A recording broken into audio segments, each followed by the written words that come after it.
My name's Daly, and this is my take on Liverpool's clubbing culture. Today we'll be speaking to some of the most iconic Liverpool DJs, promoters, club owners in the city, and see what they have to say about the future, the past and the present of Liverpool's clubbing culture.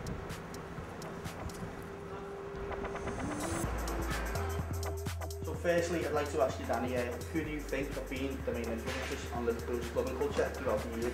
I think one of the names that springs to mind, and he's probably mentioned a few times, is James Barton Creamfields.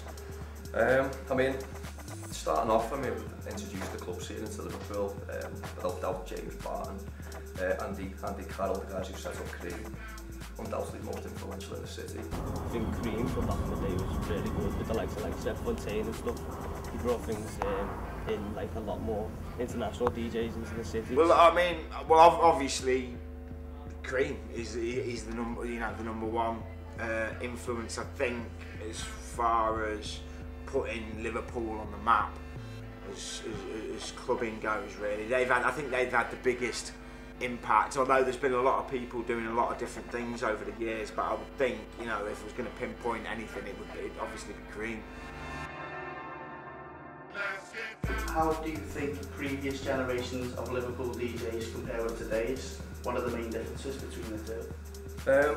I mean, I'd say that the DJs themselves, I don't think they've changed as a person, but I mean, they've always been hungry to make it on the scene, as you know yourself being a DJ. But I think there's huge differences from back in the day to now. I mean, I think the differences are to do with not actually them themselves, but like the actual time that they've been in. Clubbing's completely changed, hasn't it? So everything changes with it. a lot of DJs now just open a laptop and they jump in, and a lot of them are influenced by what other DJs are doing in the clubs. And I don't mean big name DJs. I mean, you can walk in a lot of clubs around here and they'll listen to a lot of commercial DJs, and they're looking up to the wrong people. I think the way that DJs can promote themselves and get out there is what's changed the industry so much now. I mean, obviously you only need SoundCloud and you only need a laptop and some basic software. You can practice at home. You can get your music out there all over the world without actually needing to play in a venue. Definitely, that's the biggest thing that's changed for the DJ now. Also, I'd like to ask you, Danny, how have you personally affected Liverpool's clubbing culture? I think I'm a big deal around here, if you're on net. God, these are difficult, aren't they? I can't really put my finger on. I mean, it's a difficult question to answer. I think. I don't know. Probably more from the shop point of view than a DJ, because I don't think any one DJ changes the world. I think it's a collection of people, or a collection. It all has to sit in, doesn't it? The music that's being made, how it's being sold to people, where it's being played. So there's many different levels to, do you know what I mean, a movement or to anything like that. Today we're with Jemmy in 3Beat Records. I'm going to ask him a couple of questions about Liverpool's clubbing culture. First off, Jemmy, I'd like to ask, what advice would you have for anyone starting out in the industry and wanting to be successful? Just learn your craft, learn the history of it. Make music, I'd say as well. I'd start off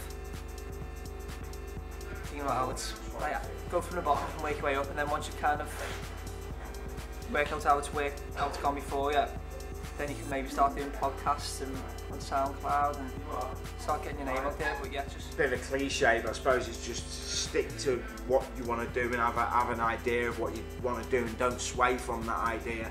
In terms of a DJ, like yourself, you self-promote, practice, and get yourself out there. So you go into a venue, you've already shown that you've got a following on your online side of things. It definitely helps getting into a venue, as you know. Advice I give to any DJ starting out is just listen, keep your ears to the ground, see what's going on. Really take one genre of music that you love and run with it. You see, with anything in life, you've got to be passionate about what you're doing. And if the passion isn't there, then you probably won't be successful. Also, finally, I'd like to ask you, Jemmy, if you could describe Liverpool's DJs and Liverpool's clubbing culture in just 3 words, what would they be?